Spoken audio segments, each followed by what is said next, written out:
Hello guys, foodie fab cook and travel में आप सभी का बहुत बहुत स्वागत है।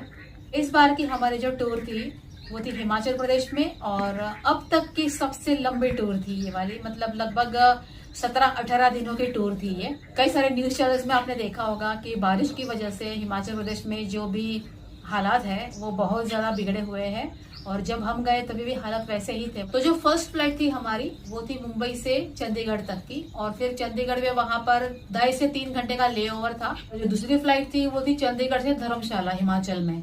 हमारी जो फर्स्ट फ्लाइट थी मुंबई से चंडीगढ़ तक की, जैसे ही उस फ्लाइट ने टेक ऑफ किया ना, तुरंत ही 10 मिनट के अंदर अंदर हमें मेल आया, इन्फॉर्म किया गया इंडिगो की तरफ से कि जो सेकेंड फ्लाइट है हमारी वो कैंसिल हो गई है। मतलब वहां पर वेदर कंडीशंस खराब है, हालात बहुत खराब है वहां पर। हमें मेल आया। फिर एक बार है ना, हम फ्लाइट में जब बैठ जाते हैं तब ये लोग इन्फॉर्म करते हैं। क्या ये लोग 15-20 मिनट या आधे घंटे पहले इन्फॉर्म नहीं कर सकते थे? और जब भी वहां पर फ्लाइट लैंड हुई चंडीगढ़ में तो तभी हम सोच रहे थे कि अब बीच में ही हम रह गए ना, मतलब ना ही वापस मुंबई जा सकते हैं ना ही फ्लाइट कैंसिल हुई, तो हम आगे कैसे जाए, क्या करें? पैसा तो इतना भर दिया था हम लोगों ने टिकट का। तो फिर वो चंडीगढ़ एयरपोर्ट पर जब हम रुके थे तो हम सोच रहे थे अब करना क्या है आगे। फिर हमारे साथ में हमारी फ्लाइट में और भी कई लोग थे कि जिनको चंडीगढ़ से धर्मशाला जाना था। ऐसे हमारे साथ में और भी कई लोग थे। तो हम सब वहां पर ना एयरपोर्ट के ऊपर सब जमा होकर इकट्ठा होकर सोच रहे थे कि अभी क्या किया जाए। एयरपोर्ट पर वहां पर अथॉरिटी से बात करने पर हमें पता चला कि वो लोग हमें दूसरी कैब करके दे रहे हैं। मतलब चंडीगढ़ एयरपोर्ट से धर्मशाला एयरपोर्ट तक हमें कैब और ड्राइवर वो लोग खुद ऑफर कर रहे हैं हमें।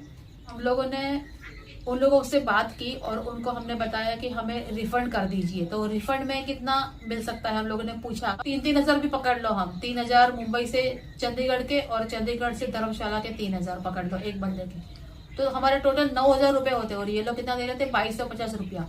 फिर हम लोग ने सोचा इतना नुकसान करने के बजाय तो अगर वो लोग हमें ड्राइवर और कैब दे रहे हैं तो हम निकल जाते हैं।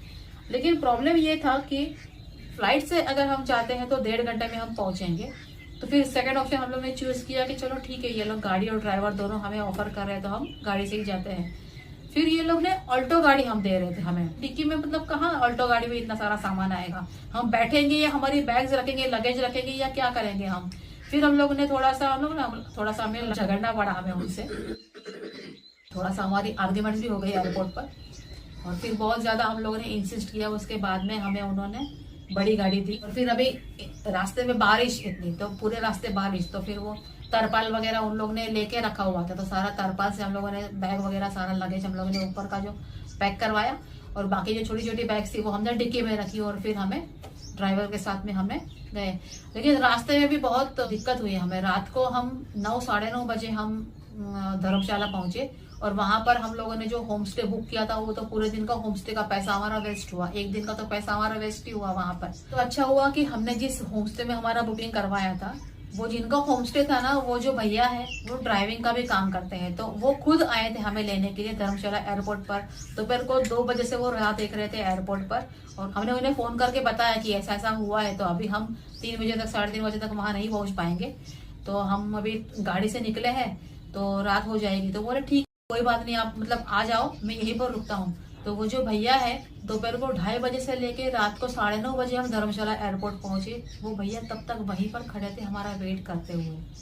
मतलब कमाल है लोगों का, मतलब इंसानियत। और सच में उसके बाद में हम जब उनके होम स्टे में जब रहे भी ना, तो हमारा एक्सपीरियंस इतना ज्यादा अच्छा है, मैं आगे आपको बताऊंगी, आपको बहुत अच्छा लगेगा। एक तो उनका होम स्टे इतना ज्यादा सुंदर है और मतलब सर्विस भी इतनी अच्छी दी है ना हमें उन्होंने। मतलब सच में जब हमारे घर में कोई मेहमान आते हैं तो हम कैसा उनको रखते हैं, एकदम अच्छे से रखते हैं, वेलकम करते हैं उनको, हर चीज का उनकी जरूरत का हम ध्यान रखते हैं। आगे आने वाली मेरी सारी वीडियोस में मैं आपको बताऊंगी, वो होम स्टे के बारे में भी बताऊंगी और वहां पर हमें क्या क्या कौन सी किस तरह की सर्विसेज मिली है।